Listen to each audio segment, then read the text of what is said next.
Monsieur, je vais guérir votre fille. Le mendiant parle, le millionnaire se fige. Monsieur, je vais remettre votre fille sur ses jambes. La voix tremblait, cassée par le froid, par la faim. L'homme en haillons, les mains encore noircies de poussière de rue, osait fixer dans les yeux le magnate des affaires, celui que tout le monde craignait d'approcher. Le millionnaire se retourna, surpris, presque irrité, et resta figé. Ses pupilles se dilatèrent, comme si un fantôme venait de surgir de son passé. Si cette histoire vous touche déjà, abonnez-vous, activez la cloche et restez jusqu'à la fin. Vous n'allez pas croire ce qui va arriver à cet homme et à sa fille. L'hôpital privé sentait le désinfectant et le luxe glacé. Les murs étaient blancs, trop blancs, sans une fissure, sans une tache. Dans la chambre 407, une jeune fille gisait, immobile, branchée à des machines qui faisaient bip, bip, à intervalles réguliers. Elle avait 17 ans, une chevelure châtain clair qui s'étalait comme une auréole sur l'oreiller et des yeux clos depuis l'accident. Devant la baie vitrée, son père, Léonard Varnier, magnat de la construction et millionnaire réputé impitoyable, fixait le vide. Son costume valait plus cher que le salaire annuel d'un ouvrier. Mais là, ses épaules étaient courbées, son visage tiré. Sa fille, sa seule fille, ne marchait plus. Et les médecins parlaient en termes vagues, séquelles irréversibles, dommages médulaires, peut-être jamais. Dans le couloir, un brouhaha attira l'attention. Des pas précipités, des voix méprisantes. « Dégage d'ici, clochard !» cria un agent de sécurité. Un garçon d'à peine 20 ans, en vêtements usés, se débattait faiblement. Ses yeux noirs brillaient d'une intensité étrange, mélange de peur et de détermination. On aurait dit qu'il n'avait pas dormi depuis des jours. « Laissez-moi lui parler. Je peux l'aider, supplia-t-il. Les patients et visiteurs détournèrent le regard, gênés. Les riches dames relevaient leurs foulards de soie comme pour se protéger de l'odeur de la misère. Mais Léonard Varnier, intrigué malgré lui, sortit de la chambre.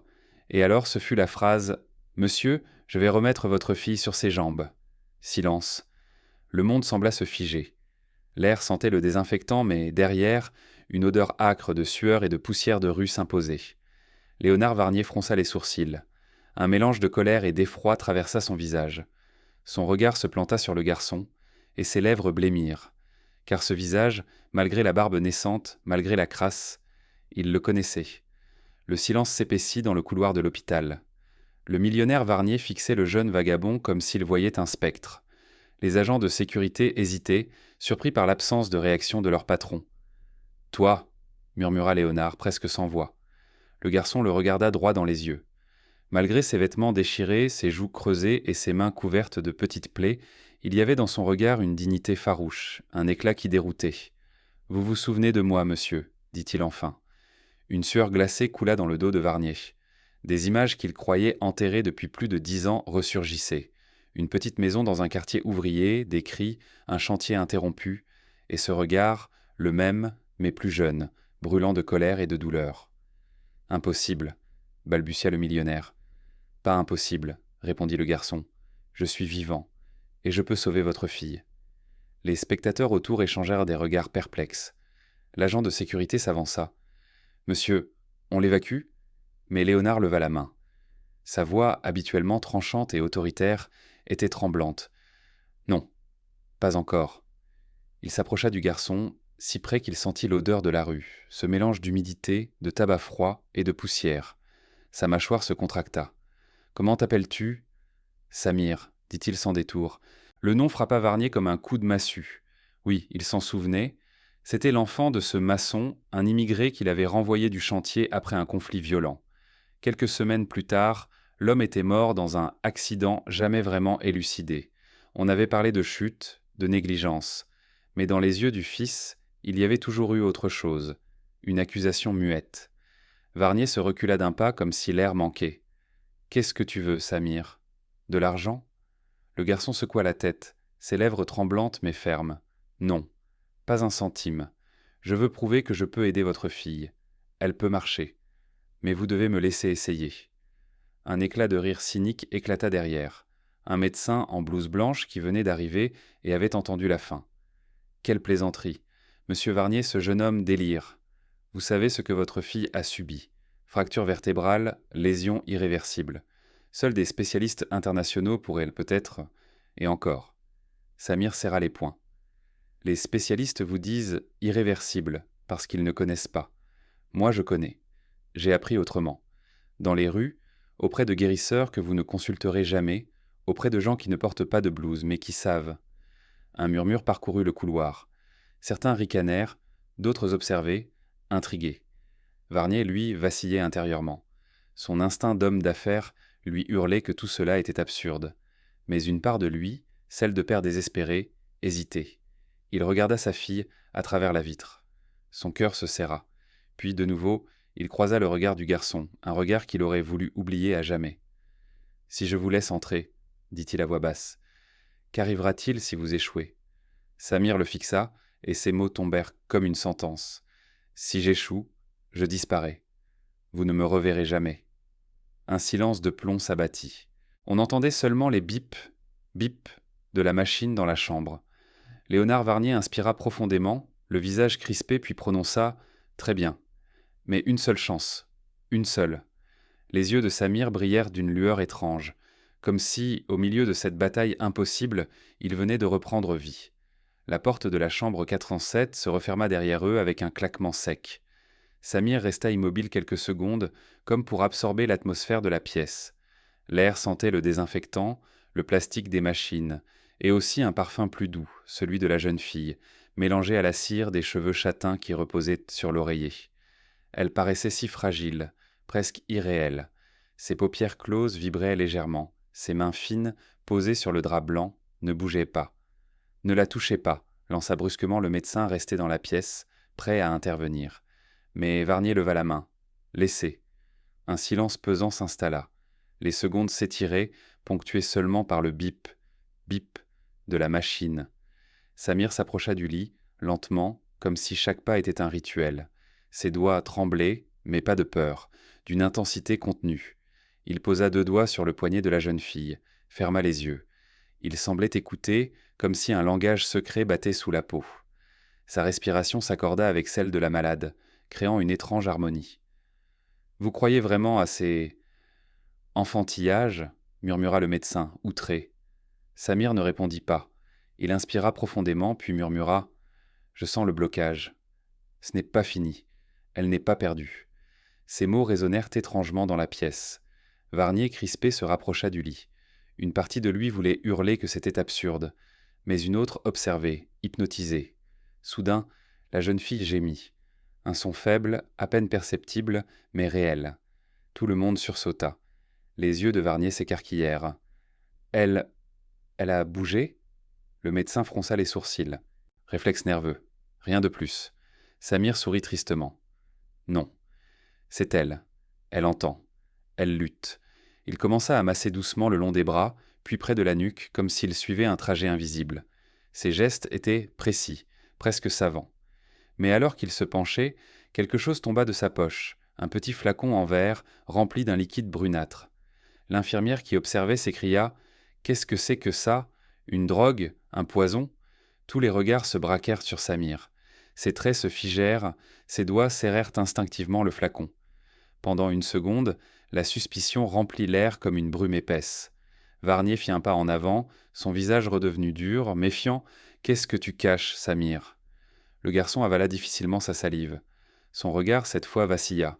« Ce n'est pas ce que vous croyez. » Mais déjà le médecin s'était emparé du flacon, le brandissant comme une preuve. « Voilà la vérité. Ce garçon est un charlatan. Il voulait administrer je ne sais quelle mixture sauvage à votre fille. C'est dangereux, criminel même. » Un murmure scandalisé traversa les témoins. Certains reculaient, d'autres appelaient à l'évacuation immédiate. Varnier serrait les dents, partagé entre la colère et l'instinct. Dans ses yeux, une tempête.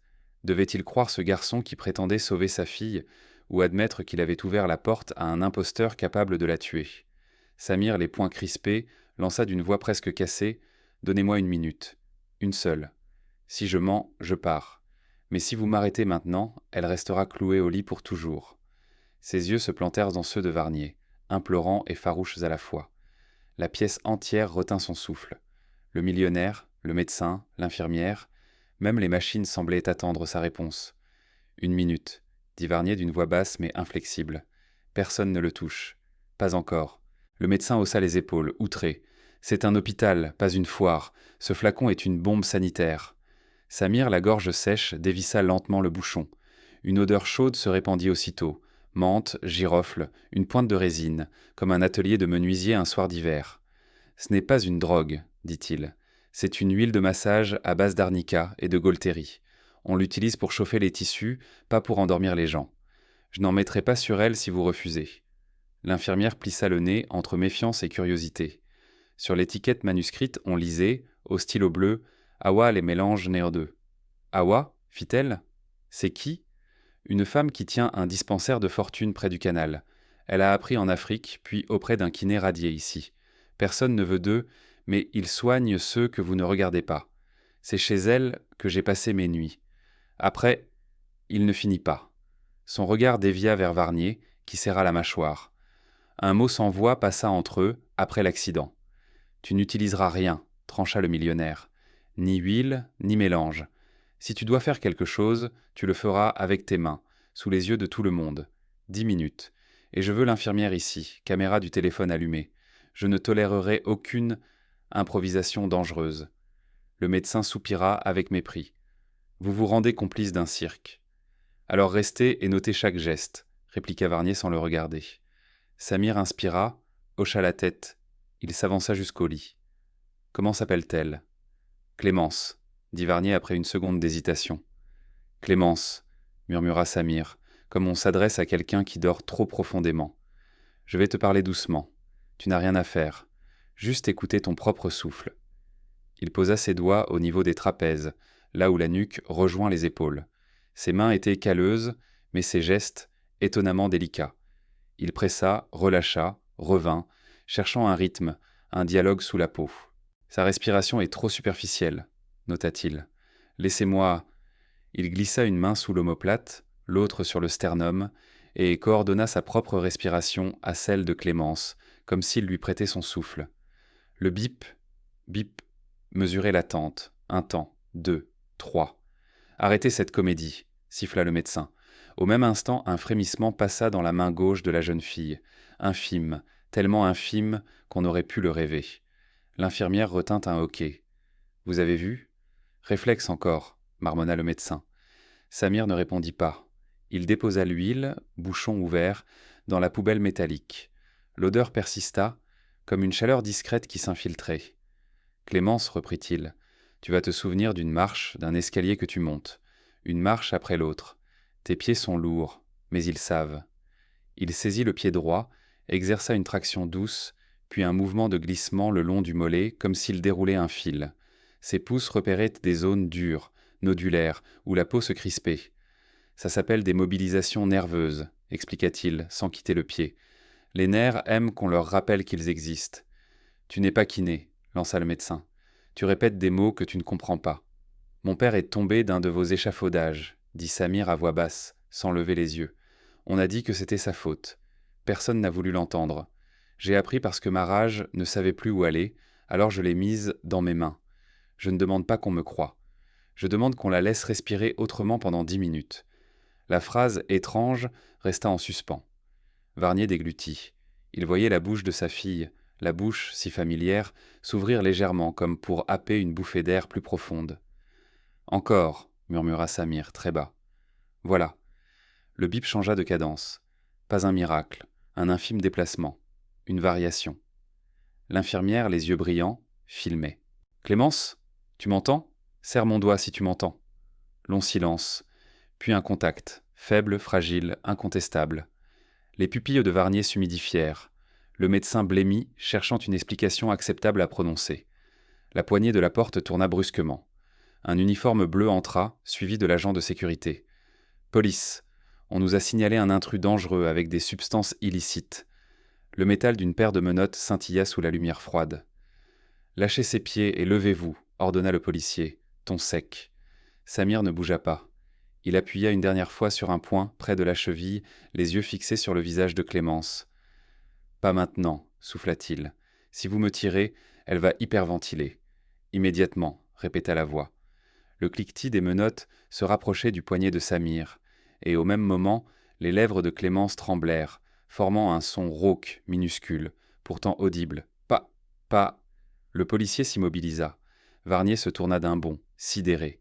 Samir, lui, ferma les yeux une seconde et tendit docilement ses poignets. Le cliquetis claqua. Le cliquetis des menottes résonna comme un coup de marteau. Samir, poignet saisi, fut tiré brutalement en arrière.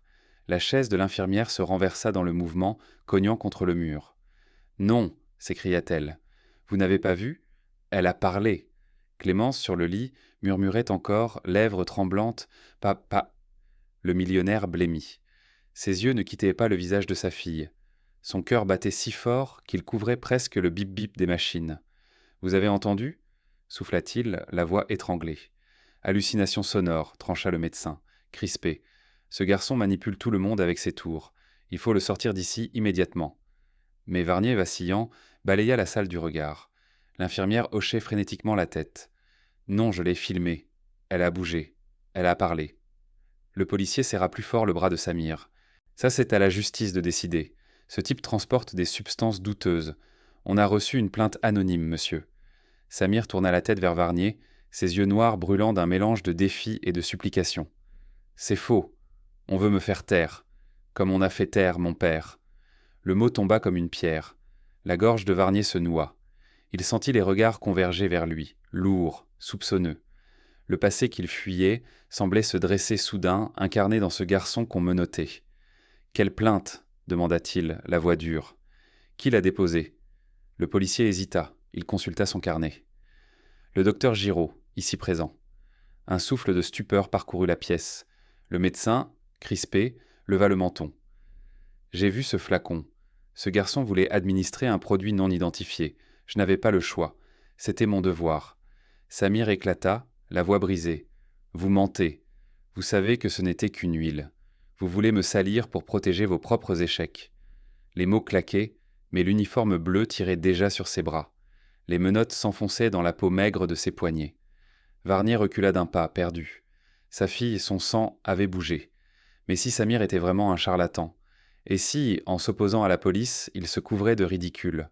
Le médecin ajouta, venimeux. « Monsieur Varnier, ce garçon n'est pas seulement dangereux. C'est un fils de maçon immigré qui vous a toujours haï. C'est une vengeance, rien d'autre. » Le silence devint glacé. Le policier hocha la tête. « Nous l'emmenons. » Clémence alors émit un gémissement. Ses lèvres formèrent un mot clair, audible, irréfutable. « Samir !» Tout s'arrêta. L'air vibrait d'incrédulité. L'infirmière porta la main à sa bouche. Le policier serra plus fort le bras du garçon, comme s'il avait peur de perdre le contrôle de la scène. Varnier chancela. Sa fille venait de prononcer un nom qu'elle ne pouvait pas connaître. Un nom lié à son passé, à sa faute, à son secret. « Comment elle ?» bredouilla-t-il. Samir soutint son regard, malgré la douleur des menottes. « Parce qu'elle m'entend, parce qu'elle revient. Et si vous me laissez partir maintenant, vous la perdez à jamais. » Un silence lourd tomba. Le médecin blême reculait, ses mensonges tremblèrent sur ses lèvres. L'infirmière tenait toujours son téléphone, vidéo en marche. Le policier, lui, attendait l'ordre. Tous les yeux se posèrent sur Varnier.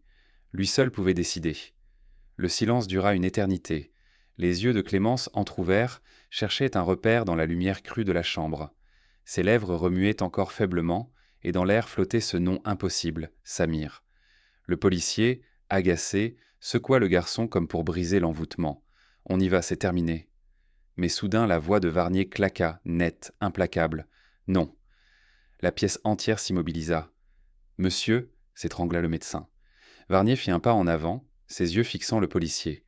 Sa stature imposante, d'homme habitué à commander, reprit le dessus. « Détachez-le. »« Impossible, monsieur. Il est sous arrest. »« Détachez-le, » répéta Varnier. Et cette fois sa voix avait l'acier d'un ordre qu'on n'oserait pas défier dans une salle de conseil. L'infirmière, la gorge nouée, s'interposa. « J'ai tout filmé. Si vous l'emmenez malgré ce que vous venez d'entendre, vous détruisez une preuve médicale. Je la publierai. » Le policier hésita. Ses doigts se crispèrent sur la chaîne des menottes. Finalement, il soupira et ouvrit les bracelets dans un cliquetis métallique. Samir frotta ses poignets rouges, mais ne perdit pas une seconde. Déjà, il s'approchait de Clémence, reprenant son travail avec une concentration farouche. Ses mains massées, stimulées, appuyées sur des points précis. La respiration de la jeune fille changea encore. Ses doigts bougèrent. Ses yeux papillonnèrent. Puis, dans un effort minuscule mais miraculeux, elle leva légèrement sa main. Un souffle d'émotion secoua la pièce. L'infirmière éclata en larmes. Le policier recula blême. Même le médecin, pâle comme un linge, ne trouvait plus ses mots. « Mon Dieu !» souffla Varnier, les yeux pleins d'eau. À ce moment précis, une autre voix surgit du couloir. Agressive, métallique. « Monsieur Varnier, vous permettez qu'un vagabond touche votre fille ?» Un essaim de flash envahit la chambre. Des journalistes, alertés par on ne savait qui, envahissèrent l'étage. Des caméras se pointèrent vers le lit, des micros se tendaient. Est-il vrai que votre fille a été confiée à un guérisseur de rue ? Reconnaissez-vous que la médecine classique a échoué ? Ce garçon prétend être le fils de l'ouvrier mort sur votre chantier. C'est exact ? Chaque mot était une gifle. Les pupilles de Varnier se dilatèrent. Tout ce qu'il avait bâti, réputation, fortune, image d'homme de fer, pouvait s'écrouler en une seconde. Samir, les mains encore posées sur Clémence, ne leva même pas la tête. « Fermez les yeux, Clémence. Écoute seulement ton souffle. Oublie le reste. » Mais les journalistes filmaient déjà. Les flashs se reflétaient sur les vitres, transformant la chambre en scène de théâtre.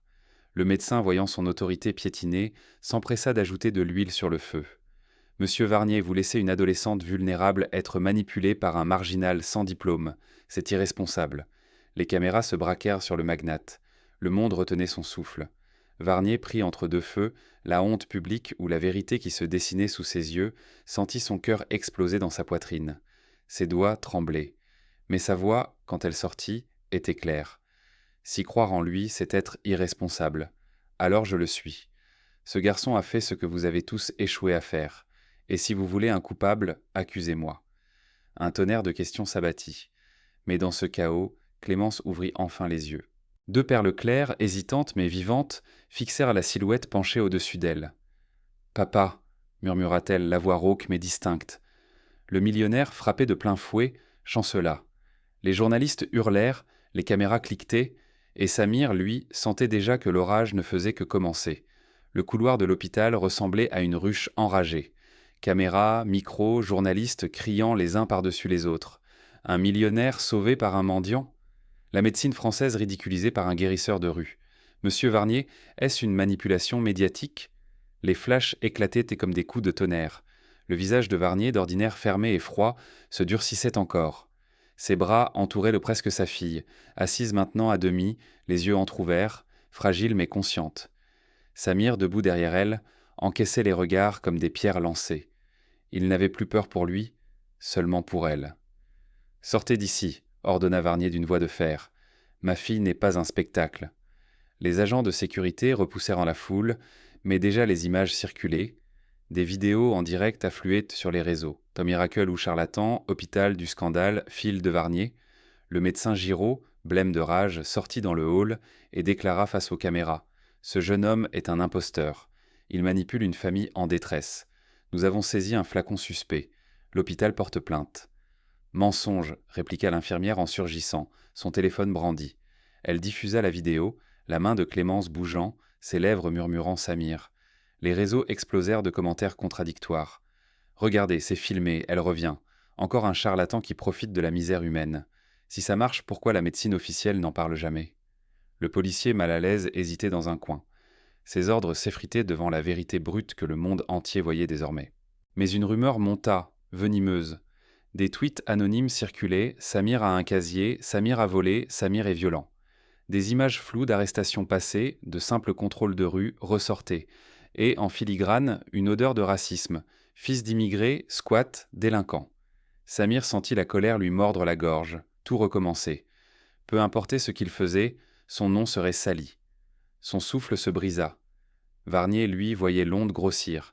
Son attaché de presse venait de le prévenir. Si vous continuez à défendre ce garçon, vous perdez vos investisseurs. Les journaux économiques sont déjà sur l'affaire. Le millionnaire serra les poings. Autour de lui, un monde qu'il connaissait, celui de la puissance, des deals, des images contrôlées, se fissurait.